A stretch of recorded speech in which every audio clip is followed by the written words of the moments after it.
we were told that when we get massive tax cuts in '01 and '03, when Bush passed them, they were record-breaking. They were the largest tax cuts in United States history.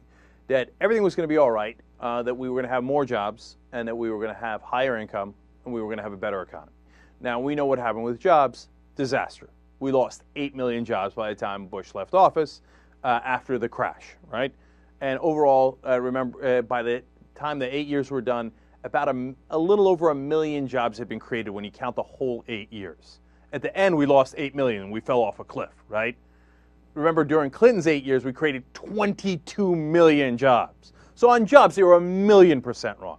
But hey, you know what? Maybe our income went up overall. Not more jobs, but our wages went up. Is there any chance that happened? Apparently not. David Cay Johnston, with a brilliant analysis of the numbers, let me start telling you.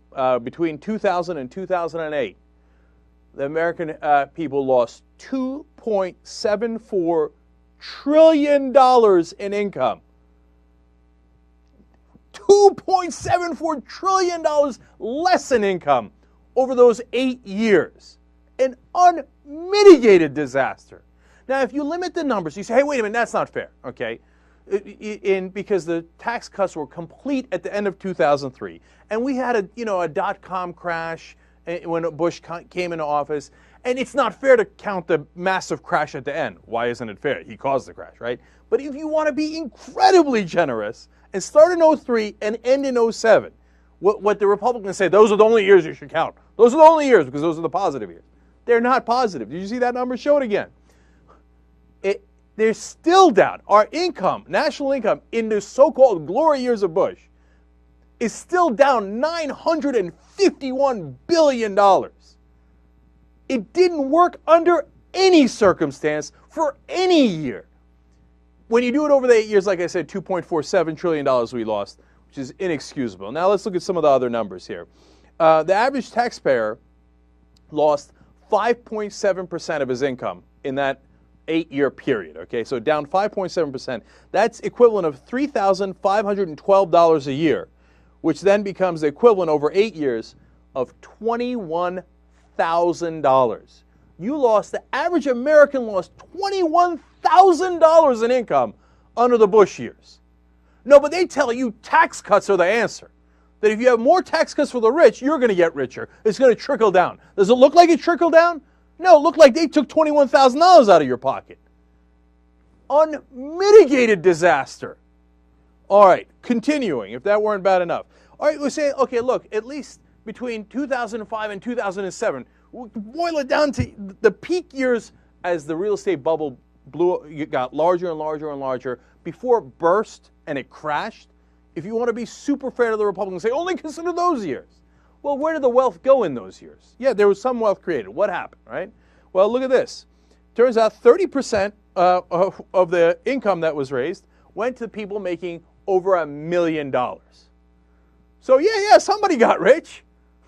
The millionaires got rich.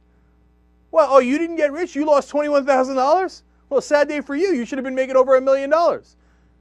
You know, remember Bush joked around about, hey, some call you the elite, I call you my base, referring to the millionaires? There you have it. David Cay Johnston referenced that as well. Now, how about our budget, okay? Now, you lost money, but did the government lose money? Because they tell us tax cuts creates more money for the federal government. Somehow, magically, increases revenue, even though you're lowering taxes. That's called supply-side economics. Let's see if that magic worked out for us. Well, during the first 8 years, 2000-2008, we lost $1.8 trillion in federal revenue. That's according to the Tax Policy Center, okay? Now, if you include the bubble burst, the last 2 years, which has also been a drag on our economy because of the crash, it's $2.3 trillion. But you know what? Let's be generous again. Forget the $2.3 trillion number. Under Bush, even if you don't count the drag and count the crash, we lost $1.8 trillion from the budget. What happened? I thought we were going to get more money. No, we lost money. You guys crashed the budget, created enormous deficits. But today they come out and they tell you, no, the answer is more tax cuts. Well, if you look at the numbers, you'd have to be stupid to believe that. How many times are we going to get tricked into this? All right, now, One other thing for you.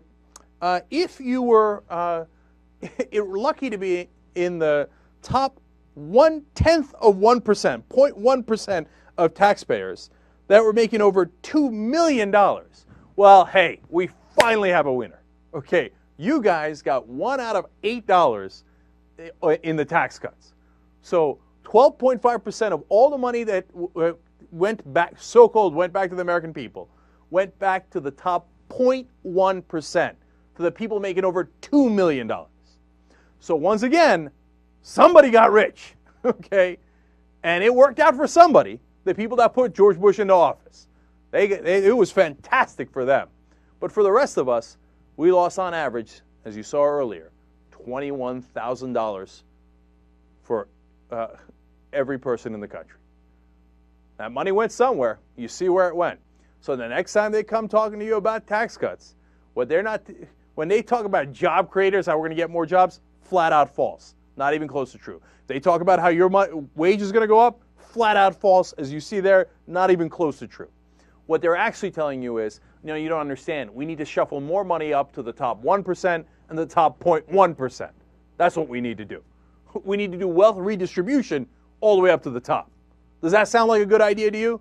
Well, if you're in that top 1% or top 0.1%, it's a fantastic idea, I guess. If you're the rest of us, it's a disastrous idea.